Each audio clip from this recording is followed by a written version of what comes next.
Today is 2 for Tuesday. We're going to get 2 Judith Viorst stories. Alexander and the Terrible, Horrible, No Good, Very Bad Day.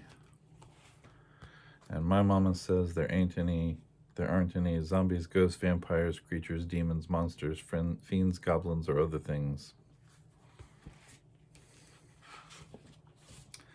I warn you that this copy of the first one has been artistically colored by unnamed children.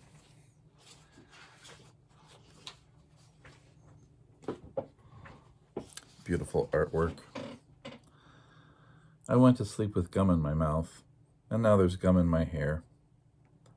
And when I got out of bed this morning, I tripped on the skateboard and by mistake, I dropped my sweater in the sink while the water was running, and I could tell it was going to be a terrible, horrible, no good, very bad day.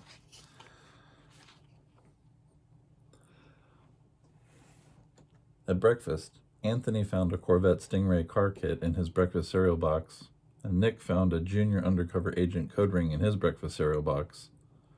But in my breakfast cereal box, all I found was breakfast cereal. I think I'll move to Australia.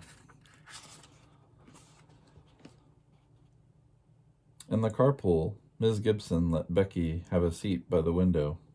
Audrey and Elliot got seats by the window too. I said I was being scrunched. I said I was being smushed. I said if I don't get a seat by the window, I'm going to be carsick. No one even answered. I could tell it was going to be a terrible, horrible, no good, very bad day. At school, Ms. Dickens liked Paul's picture of the sailboat better than my picture of the invisible castle. At singing time, she said I sang too loud. At counting time, she said I left out 16. Who needs 16? I could tell it was going to be a terrible, horrible, no good, very bad day.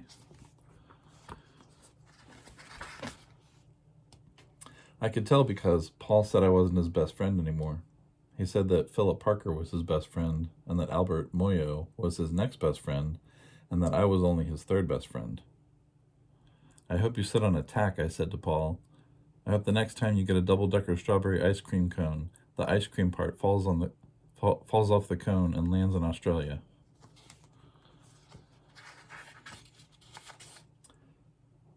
There were 2 cupcakes in Philip Parker's lunch bag, and Albert got a Hershey bar with almonds, and Paul's mother gave him a piece of jelly roll that had little coconut sprinkles on top. Guess whose mother forgot to put in a dessert?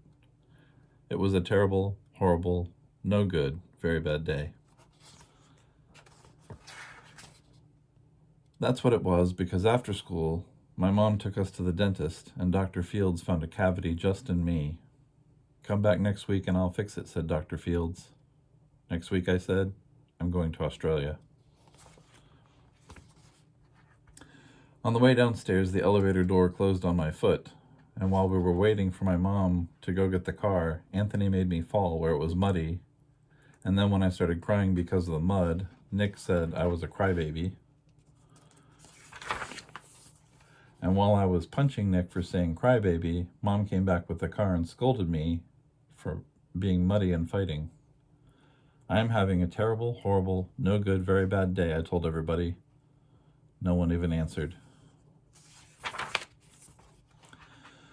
So then we went to the shoe store to buy some sneakers. Anthony chose white ones with blue stripes. Nick chose red ones with white stripes. I chose blue ones with red stripes, but then the shoe man said we're all sold out. They made me buy plain old white ones, but they can't make me wear them.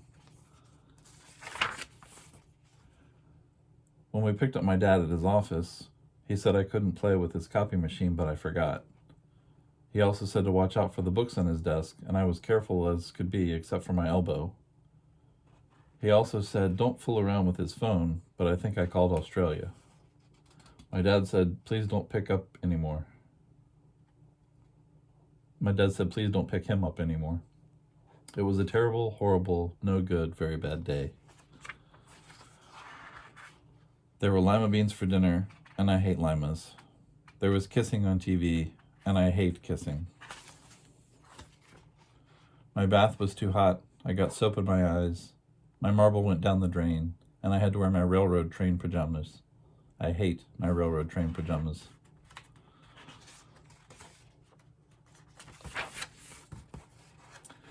When I went to bed, Nick took back the pillow he said I could keep, and the Mickey Mouse nightlight burned out, and I bit my tongue.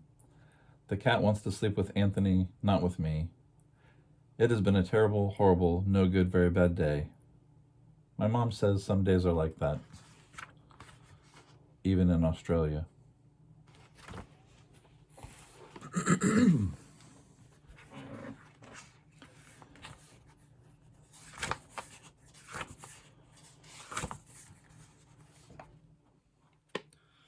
My mama says there isn't any mean-eyed monster with long, slimy hair and pointy claws going scritchy-scratch outside my window. But yesterday, my mama said I couldn't have some cream cheese on my sandwich because she said there wasn't any more, and then I found the cream cheese under the lettuce in the back of the Jell-O. So sometimes even mamas make mistakes. My mama says there's a vampire isn't flying over the house with his red and black vampire cape and his vampire fangs. But how can I believe her when she said my wriggly tooth would fall out Thursday, and then it stayed till Sunday after lunch? And once she gave me 19 cents when yo-yos cost a quarter. So sometimes even mamas make mistakes. On certain nights, when everyone's cozy and sleeping, all of a sudden I hear a thing in the yard. And you know what it says as it oozes along? It says, "Nick, I'm coming to get you." Mama says it's positively not. But when we shopped at the supermarket Friday, my mama told me to carry the bag with the eggs. "It's heavy," I said. "Too heavy for me." "Oh, you can do it," she told me. "I can't." "You can." "I can't." "You can." "I can't." "You can," she told me. And that's how there got to be scrambled eggs all over my shoes. And that lady. So sometimes even mamas make mistakes. And sometimes in my bunk bed I start thinking, maybe a fiend sneaked into my lower bunk and he's sniffing around for a boy to eat. And I'm the boy he's sniffing. And my mama says no fiends have sneaked in there. But why did she scold me for leaving my skates on the sidewalk? Those were Anthony's skates. I remembered to put mine away. And once she said I hadn't flushed, and it was Alexander's. So sometimes even mamas make mistakes. My mama says that a tall white ghost who goes whoo from the hole in its mouth isn't hoo-hooing in my closet. This morning, though, she made me wear my boots, and then it didn't rain or even drizzle. And once I asked for a chocolate nut, and she brought back rum raisin. So sometimes even mamas make mistakes. My mama says that a zombie with his eyes rolled back in his head and his arms out stiff and the skin cold as ice isn't clonking up the stairs. But how can I believe her when she told me Holly's middle name was Susan and Holly's middle name is really Jane? And once she said I wasn't when I told her I was going to be car sick. So sometimes even mamas make mistakes. And sometimes, in the dark, a demon is switching his spidery tail and waiting for someone. Who could it be? And he's laughing, heh, and ha, and he, which could give someone goosebumps in summer. He isn't there, my mama says to me. But how does she know when she still doesn't know how to drive me to Christopher's house without getting us lost on the way? She tells me, zip your jacket up, but she can't zip it either. So sometimes even mamas make mistakes. And I'm sure I've seen a goblin slinking out of my dresser drawer with a sack on his back to take me to goblin-y lands where boys and girls eat Brussels sprouts and never get a birthday. Oh, no, you haven't, Mama always says. But Monday, Mama said she put my crayons on my shelf. Just use your eyes, she said, and you'll find them. I can't. You can. I can't. You can. I can't. All right, I'll find them, she said, not very nicely. But guess what? She couldn't too. So sometimes even mamas make mistakes.